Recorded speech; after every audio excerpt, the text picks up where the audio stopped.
After 9/11, I ended up compiling about 30 to 40 responses that went into a compendium called A Working Compendium of Nonviolent Responses to September 11th, 2001. Let me tell you about what happened on that day. I was at a retreat venue outside of Washington, D.C., and I had left my 9-year-old son at home, and my older son was working in New York City.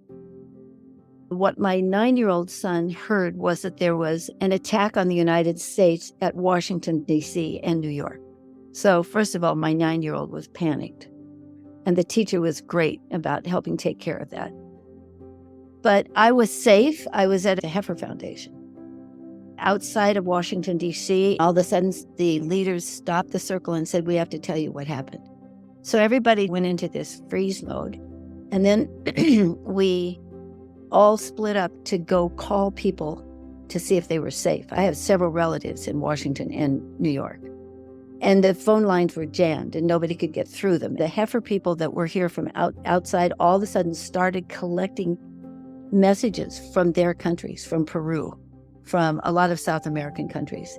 Heifer Foundation is a nonprofit that gives animals to people as a way to give them something to eat, and then the animals have babies and they have ways to collect money.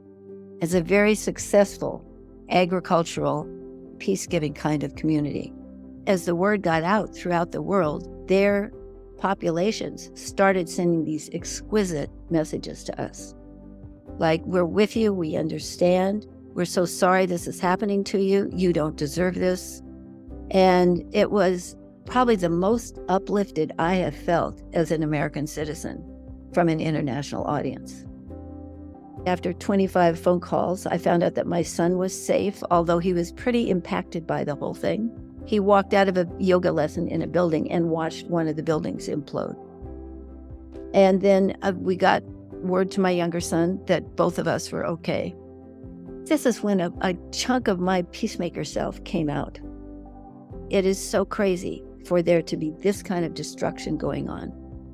So I decided to start collecting, and I got a ton of email messages from Afghanistan, yoga communities, Yes Magazine.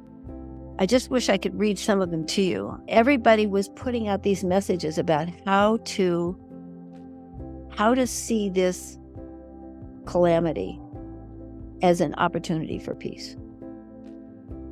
So that's where it came from. I just collected email.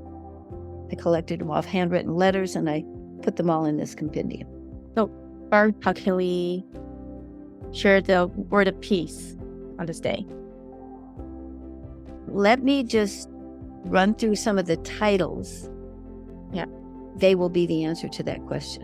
Consider the long-term consequences of an action. Create safety. Create a new metaphor. That's by John Paul Lederach, who actually is part of my book on women peacemakers. He said we need a new metaphor that will lead us toward peace. Develop the unused human responses to date. So we haven't been creative enough to use some. Another one is differentiate between the deed and the doer. One is to establish a Department of Peace, which is a movement that's still going on at the United States. As one cabinet space would be, develop a Department of Peace. Another one is entitled Empower Women. In fact, let me just read you quickly. It's one sentence from an unknown email. "Hey, Taliban, give us Osama bin Laden or we'll take all of your women and we're going to send them to college."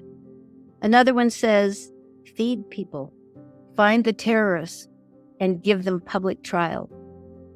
Grieve all losses equally. Listen compassionately. Make space for forgiveness. Notice what is universal. Practice humility. Plant something different." It came from a place where they had just planted 400,000 trees. I read today that there have been 400,000 Afghans killed by landmines in the late 90s. There's an estimated 10 million landmines buried there. I wonder what would happen if every time we removed a landmine, we planted an olive tree or a fig tree in its place. That was my contribution. Pray was another one. Practice pacifism, not passivism. Process your emotions before charting a course of action. Redefine patriotism. Reduce the vulnerability of our economic system. Refrain from bullying back the bully. Replace consumerism with compassion. Replace fear with love. Replace othering with using. Show reciprocal empathy and mercy, and then take responsibility for our role in the whole situation and understand the root causes. So those are some of the pieces of advice that came out of these beautiful entries. And if I can use one word from you, what would that be?